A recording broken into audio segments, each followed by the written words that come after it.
Buenas tardes. Se pide a los asistentes guardar silencio y apagar los teléfonos celulares o cualquier otro aparato que interfiera con la celebración de la audiencia.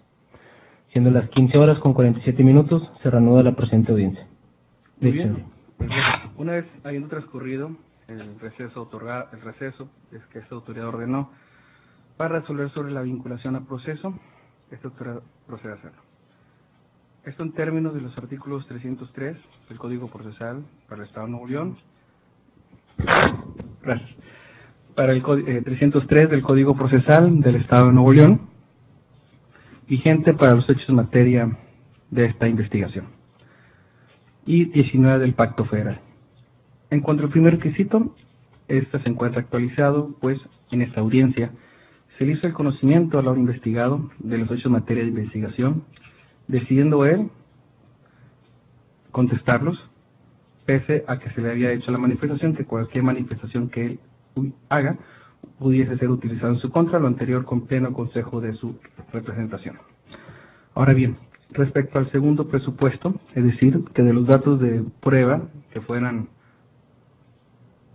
expuestos por la Fiscalía, se puede determinar la existencia de un hecho considerado como delito y que el probable responsable de estos hechos, por ser el ahora investigado, es pertinente primeramente indicar porque para el dictado de un auto de vinculación no se requieren de datos de prueba fatales, sino indicios que, al ser relacionados de forma lógica, permitan determinar a esta autoridad la existencia de un hecho con las características de un delito, y que el probable lo sea, es, como ya se dijo, el ahora investigado. Es a juicio de esta autoridad que, en términos del artículo 303, último párrafo del Código Procesal del Estado de Nuevo León, vigente para estos hechos, se actualiza el delito de ejercicio indebido de funciones públicas previsto por el artículo 208 en su fracción octava, inciso B. Lo anterior bajo el supuesto fáctico que aquel servidor público que indebidamente otorgue una autorización, y no el supuesto establecido exactamente por la Fiscalía en cuanto a finiquitos. Lo anterior toda vez que de los datos de prueba expuestos por la Fiscalía se advierten como hechos probados hasta esta etapa procesal que el imputado, actuando como director del Sistema de Caminos de Nuevo León, entre marzo y abril del año 2015, autorizó el pago de la factura número A384 a favor de IMEX, Impulsora Mexicana de Comercio SADCB, esto por la cantidad de 1.006.532.000 pesos, .58, ya conteniendo IVA, relativa a la estimación número 11, respecto del contrato SC/PEI/AB/RC2/01/11, entre paréntesis 2012, firmado en fecha 29 de marzo del año 2012, entre el Sistema de Caminos de Nuevo León y la empresa moral ya antes señalada. Esto respecto a la obra de reciclado de mezcla asfáltica en turno diurno y bacheo simple, esto de la calle 18 de diciembre, en el tramo correspondiente a la avenida Universidad a calle 15 de agosto, esto en la colonia del Roble, el municipio de San Nicolás de los Garza, Nuevo León. Lo anterior, dicha autorización fue de manera indebida, esto al violentar el principio de máxima diligenciación que establece el artículo 50 de la Ley de Servidores Públicos. Lo anterior, toda vez que no constató que al momento de otorgar dicha autorización, que el procedimiento o los medios técnicos que ampararon dicha determinación hayan sido fidedignos.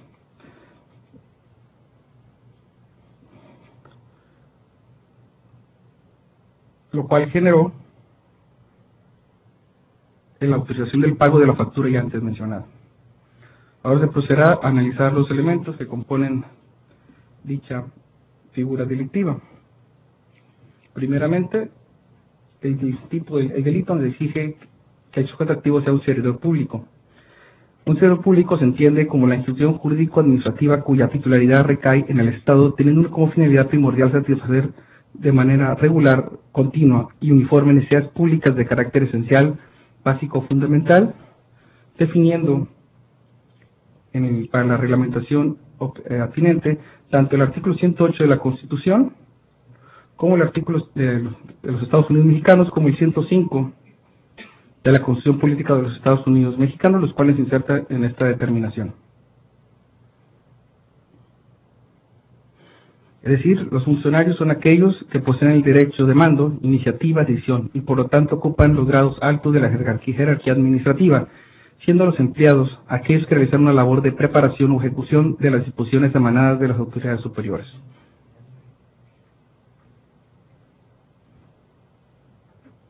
En este caso, el imputado, señor Víctor Ramón Martínez Trujillo,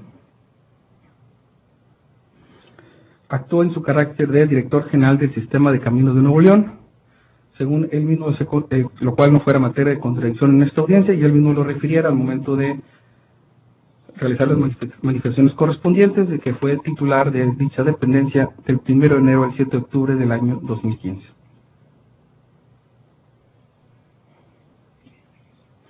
Ahora bien, respecto a las funciones,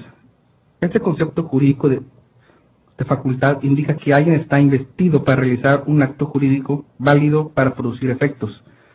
El concepto de facultad jurídica presupone la potestad o facultad para modificar válidamente una situación jurídica. En el derecho público, la noción de facultad se encuentra asociada a la noción de competencia material que se identifica con la facultad del órgano. Siendo que si bien estamos impuestos a lo que son las facultades expresas contenidas exactamente en una legislación, y en este caso las facultades expresas del puesto que el señor Víctor Ramón Martínez Trujillo desempeñaba se encuentran previstas en la ley que crea dicho organismo descentralizado denominado Sistema de Caminos de Nuevo León, esto en los artículo 13 de dicha dependencia. También cabe acotar que existen facultades tácitas que carecen de un documento normativo carecen de un documento normativo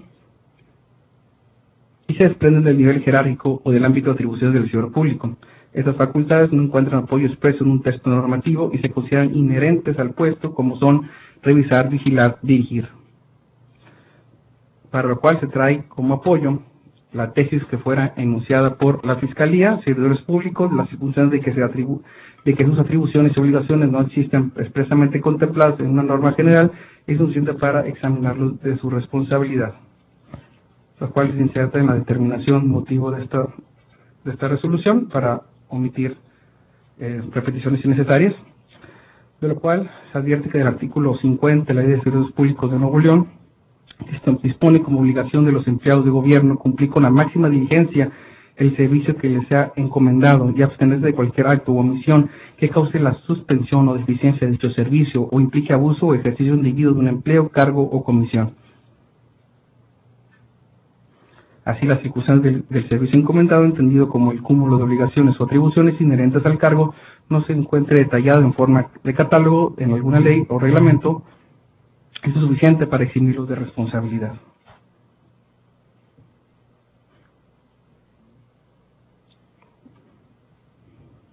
Por tanto, ejercicio indebido debe ser entendido, según la Real Academia de la Lengua Española, como ilícito, injusto o falto de equidad. La inclusión del término indebidamente como elemento normativo del tipo que ahora nos ocupa saluda la conducta que se realiza de forma contraria. Es decir, por lo tanto, indebido es todo aquello que contraviene las obligaciones inherentes al puesto. Muy bien, ahora, una vez habiendo descrito estos elementos de carácter normativo y asentándonos a la conducta en específico que a criterio de esta autoridad satisface hasta este momento y con el estatus probatorio que se requiere para la etapa procesal que nos encontramos, que el imputado, el investigado, haya actuado indebidamente, es decir, contrario a lo correcto, al momento de otorgar la autorización del pago de la factura a 384 de Impulsora Mexicana de Comercio y Construcción. Para entrar primeramente se debe advertir que, según se advierte de lo señalado por la Fiscalía, que no fue en materia de contradicción, y apoyado con la documentación respectiva, que fue anunciada en esta audiencia, en fecha 29 de marzo del año 2012 se realizó un contrato con la empresa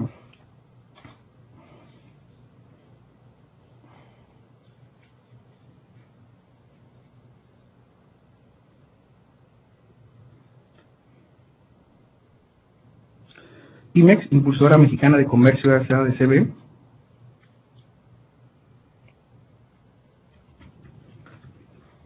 esto entre el gobierno del Estado de Nuevo León y dicha empresa, en la cual se obligaba a dicha persona moral a realizar trabajos de mezcla asfáltica en turno diurno y vacío simple, esto en las calles de 18 de diciembre, en su tramo de Universidad a calle 15 de agosto, en la Colonia del Roble, en el municipio de San Nicolás de los Garza. De este contrato, según se puede establecer,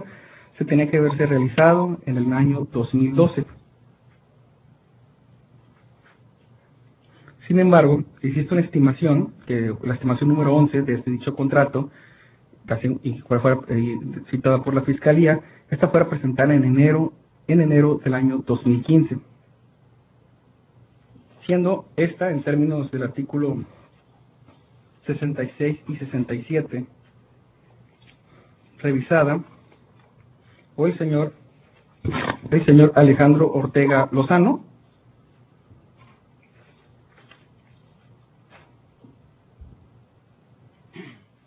quien se encargaba de la supervisión directa de dicha obra, en los términos que ya fueran enunciados por la propia defensa en esta audiencia. Esta acción, por parte del encargado de supervisión de dicha obra, quien era, como ya se dijo, el señor Alejandro Ortega Lozano, y fue la persona que legalmente se encontraba obligada a presentarse de forma física en esta obra, firmara dicha autorización de estimaciones, esta era la número 11, y recalcando fuera del término que establecía el contrato que antes mencionado. Esta documental también fuera avalada por Esteban Cepeda Ochoa, que era su coordinador, y esta a su vez fuera presentada al ahora investigado, el señor Víctor Ramón Martínez Trujillo,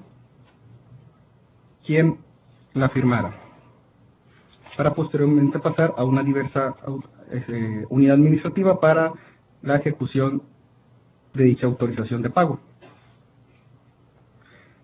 Es decir, no existe materia de contradicción en cuanto que Víctor Ramón Martínez Trujillo autorizó el pago de la factura antes mencionada, también así que la defensa lo puntualizó de forma muy evidente durante el desarrollo de esta audiencia, que es el acto que materializó el señor Víctor Ramón Martínez Trujillo. Ahora, respecto al elemento normativo indebidamente, como ya se dijo, el artículo 50, que reglamenta el actuar de los servidores públicos en el Estado,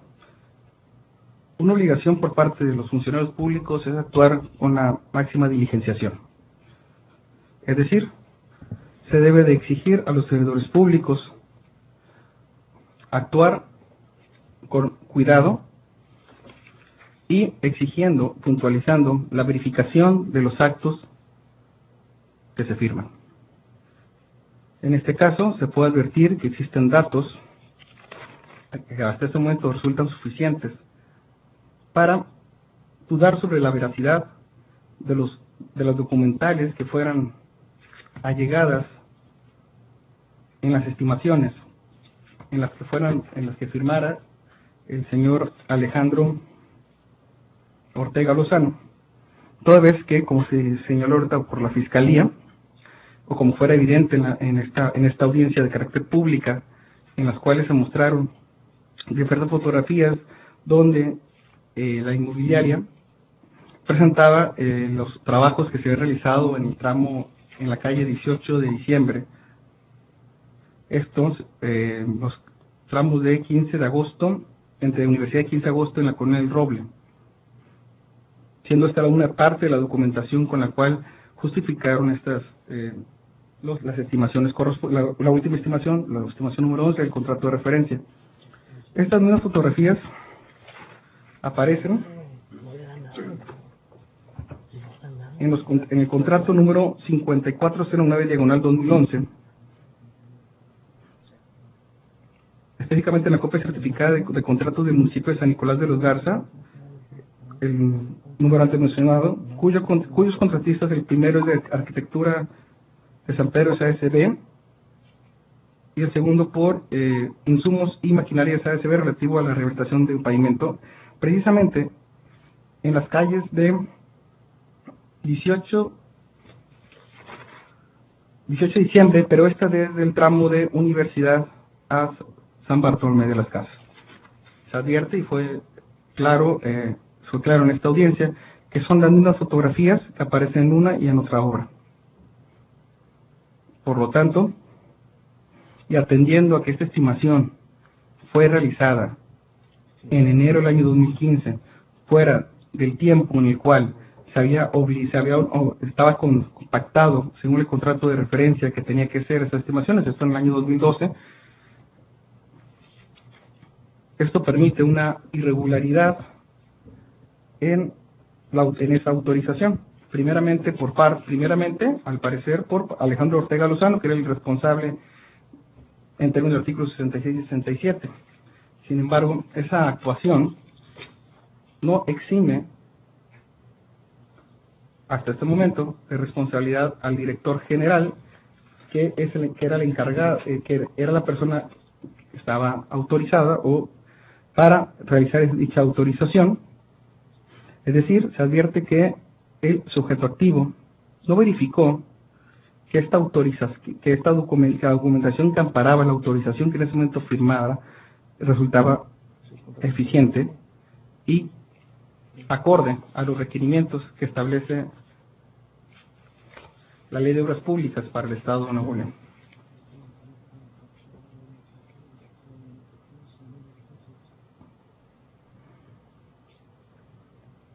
Es decir, si otras personas son o no son responsables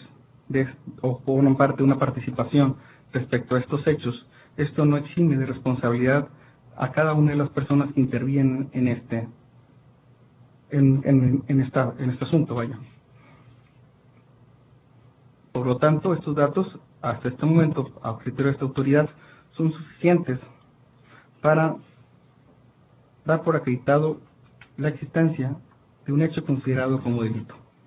Ahora bien, en cuanto a la prueba de responsabilidad en términos del artículo 27 y 39 del Código Penal vigente del Estado, se encuentra actualizada, pues, del escrito o de la autorización de estimaciones, se advierte la firma del señor Víctor Ramón Martínez Trujillo. Asimismo, en esta audiencia, el ahora investigado manifestó que efectivamente había firmado ese documento y de los datos expuestos por la representación social, entre ellos, como ya se dijo, las diversas documentaciones relativas a las fotografías antes señaladas, se puede advertir una deficiencia en el procedimiento para autorizar dichas estimaciones y que a la postre el propio Víctor Ramón Martínez Trujillo, al estampar su firma, los convalidara, otorgando la autorización para ordenar el pago de la factura antes mencionada. Estos datos, trazados de forma lógica, y al puntualizar que fue el propio Víctor Ramón Martínez Trujillo quien dijo que era el director general del Sistema de Caminos de Nuevo León y que manifestó que firmó ese documento, la autorización de estimaciones, es que hasta este momento estos datos son suficientes para crear su probable participación en este evento. Ahora bien, respecto a los alegatos producidos por la defensa, los cuales de forma regular fueron dirigidos al supuesto de finiquito, esto no se toma en consideración, toda vez que esta autoridad no fincó la vinculación por ese evento en particular, sino por una actuación diversa. Asimismo, si bien la defensa nos presentó al momento de hacer los alegatos correspondientes, o nos mencionó en repetidas ocasiones una resolución de un tribunal administrativo, esta autoridad no se encuentra impedida para tomarla en consideración, toda vez que no fue introducida a la audiencia de forma correcta, toda vez que la defensa tuvo la oportunidad de desahogar ese medio de prueba durante la etapa previa a esta autoridad resolver la vinculación, siendo que fue introducida en los alegatos y no en la etapa de desahogo de pruebas, como sí lo hizo con la declaración del señor Esteban Cepeda Ochoa.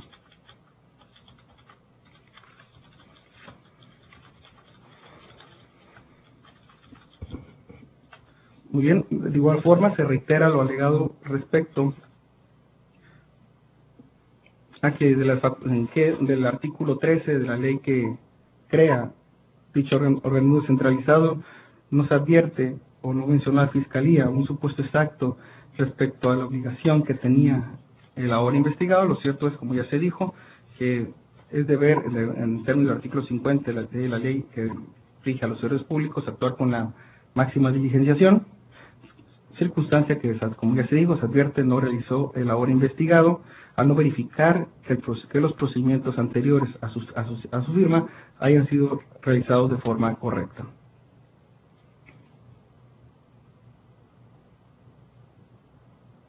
Muy bien, por lo tanto, siendo las 16:09, y al no existir más allá de toda duda razonable una causa de exclusión de la acción penal, y advirtiéndose que el dictado de un acto de vinculación no violenta el principio de presunción de inocencia por sí solo, toda vez que esta autoridad, a su criterio, estimó que los datos expuestos por la Fiscalía resultaban pertinentes hasta este momento para advertir la posible existencia de un acto con características de delito. Se viene a subrayar esta autoridad que esta determinación únicamente da inicio a una investigación de carácter formalizada, es decir, únicamente da pie a que se siga investigando el hecho y no se encuentra prejuzgando al ahora imputado. Solamente el único efecto de esta determinación es iniciar una etapa de investigación. Muy bien, siendo las 16:10, se vincula a proceso al ahora investigado por el delito de grado de participación antes mencionado. Fiscalía, ¿alguna otra petición? Solicitamos medidas cautelares. Adelante. Bien, con fundamento en el artículo 10, 170, fracción primera, 171, 184, fracción cuarta y 187 del Código Procesal Penal para el Estado de Nuevo León, solicitamos se le imponga la medida cautelar relativa a la presentación, la obligación de presentarte periódicamente ante el juez, en este caso, cada 15 días ante este tribunal de control, toda vez que existe peligro de sustracción a la acción de la justicia, es decir, se peticiona dicha medida cautelar para asegurar la presencia del imputado a juicio. Todo ello tomando en consideración que, si bien es cierto, compareció voluntariamente en esta audiencia, hay una gama de distintas medidas cautelares y que consideramos que ella es proporcional y no agrava de forma directa y sobre todo tutela uno de los fines del procedimiento, que es que esté presente para llevar a cabo este procedimiento en su contra. ¿Por qué arribamos a esa conclusión? Bueno, al inicio de esta audiencia mencionó el ahora imputado que su lugar de nacimiento es Ocosingo, Chiapas, no en el estado de Nuevo León. Mencionó también que a partir del 1 de junio ya no tiene un trabajo fijo, es decir, renunció al municipio de Monterrey en el cual laboraba, en el cual además menciona que tiene un salario mensual de 50,000 pesos y dos consideraciones que contempla el artículo 187, aunado al tema del arraigo, es la posible pena imponer. En este caso, sin prejuzgar, la media aritmética de la pena es de 7 años, y que en ese sentido no obtendría, repito, suponiendo sin conceder que fuera condenada la persona, un beneficio preliberacional y por tanto tenía que enfrentar en prisión la compurga de la pena. Aunado que en el caso de la reparación del daño, que también sería necesario para esa posible beneficio preliberacional, en el caso de que fuera menor a esos 7 años, del conteo respecto del cual se otorgó la autorización, que asciende a más de 1 millón de pesos, son cerca de 13,000 salarios mínimos, y por tanto consideramos que si bien el peligro de sustracción no es tan grande, resulta proporcional la firma cada 15 días ante este órgano de control. Es todo. Defensor, no sé quién vaya a tener el uso de la voz. Adelante, creo que no se da el supuesto que está pidiendo la Fiscalía. El arraigo del ingeniero Víctor Martínez está desde que llegó a la ingeniería, al Instituto Tecnológico de Estudios Superiores de Monterrey. Salió de la ingeniería, fue funcionario público, sus hijos nacieron aquí en el estado, su familia está aquí en el estado, él su vida la hace aquí en el estado y nunca mencionó una falsedad ni de domicilio, ni se negó a recibir ninguna notificación, vino voluntariamente al procedimiento y no se encuentra en riesgo la sustracción de la justicia. En ninguno de los sentidos que está diciendo, solo por el nacimiento, su familia nació en la ciudad de Monterrey, Nuevo León, su familia estudia la licenciatura, su hijo mayor aquí en el estado de Nuevo León, él tiene aquí, está formando su expertise aquí, es ingeniero vial para exámenes vial aquí, realmente conoce la ciudad, su profesión no la puede ejercer en ningún otro estado, en virtud de la diferenciación del crecimiento de las ciudades. Cuando eres un ingeniero con maestría en vialidad, te eres especialistas en áreas territoriales correspondientes, por lo cual no veo ningún motivo de poder tratar de sustraerse de la acción, ni se ha justificado ningún motivo. El tema de la garantía es un hecho notorio por los medios de comunicación, sus propiedades están en el estado de Nuevo León, han sido congeladas por parte de un juez de control también, y es un hecho notorio, claro, que aquí tiene todo su patrimonio, toda su familia, no veo una sola exclusión bajo su nacimiento, su padre vive aquí, no sé dónde tratan esa supuesta sustracción de la acción. Vino voluntariamente, no se condujo con falsedad, declaró. No entiendo dónde está la posibilidad de la sustracción de la acción de la justicia. ¿Sí, claro? Bien, justamente por esa información que ha vertido, no se pide una medida cautelar más gravosa, consideramos que es proporcional cada 15 días. Respecto al embargo precautorio que hace mención, es en diversa causa penal en la cual él también está involucrado como imputado, y si lo ha sacado a colación, sumaría el hecho de que estuviera en diversas carpetas de investigación como investigada esta persona, lo cual haría que en suma de todas ellas creciera el riesgo de sustracción a la acción de la justicia. Defensor. Al contrario, él no ha tenido ninguna sanción durante sus 20 años de ejercicio público de su puesto. Desde que empezó a trabajar como funcionario público ha estado aquí, no fue sancionado en ninguno sentido, su patrimonio está aquí, todos los citatorios para la audiencia del lunes, el señor va a comparecer,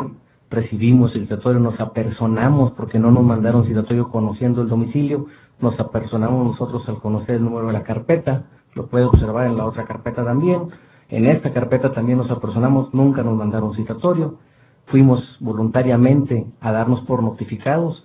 porque por prensa se nos ha notificado todas las audiencias. Muy bien.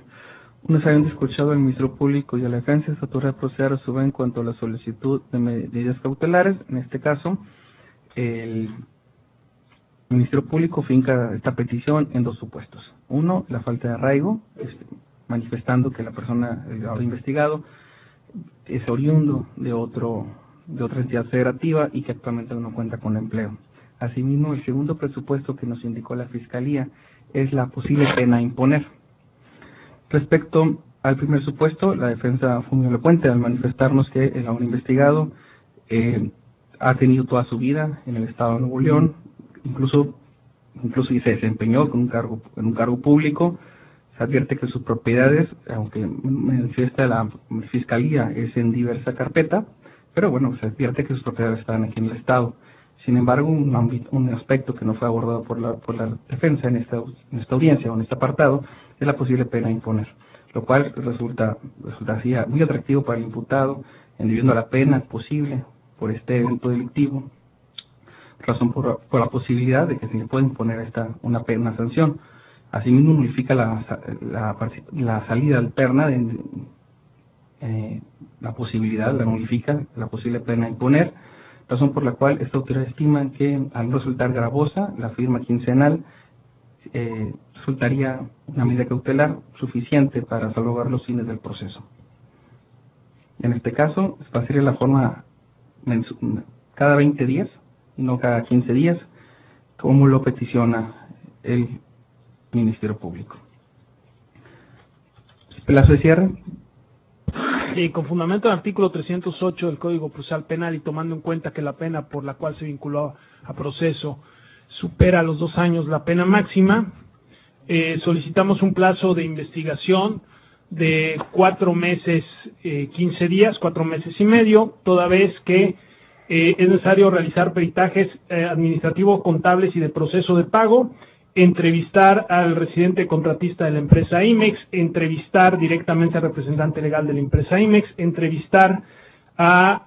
diversos funcionarios aún del sistema de caminos que se encontraban laborando y son partes del proceso en el momento en que se llevó a cabo esta simulación de obra, y consideramos que ese tiempo es razonable. 4 meses, me dijo. 4 meses, 15 días, 4 meses y medio. ¿Defensor?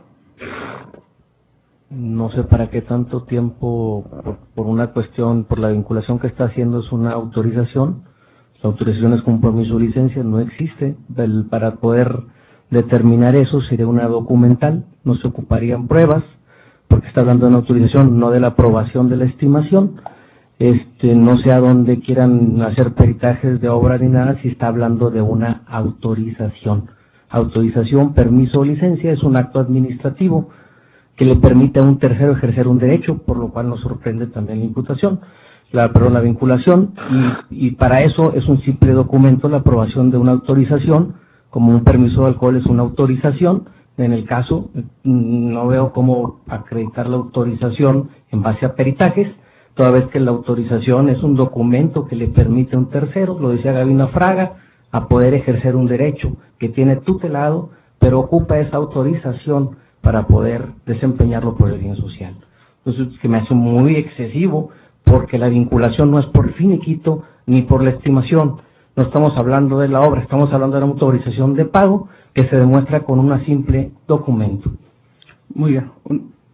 ¿Quiere contestar, fiscal? Simplemente que el propio código establece un plazo de 6 meses, que aún y los 6 meses no serían violatorio de absolutamente nada en contra del imputado, y haciendo memoria respecto a los argumentos vertidos en la vinculación a proceso y entendiendo que nosotros somos una institución que también debemos tener máxima diligencia, entendiendo el momento procesal que tenemos y lo que sería la acusación y juicio, es por lo que consideramos para tener una investigación sólida y poder acusar en su momento oportuno de manera contundente ese lapso de tiempo.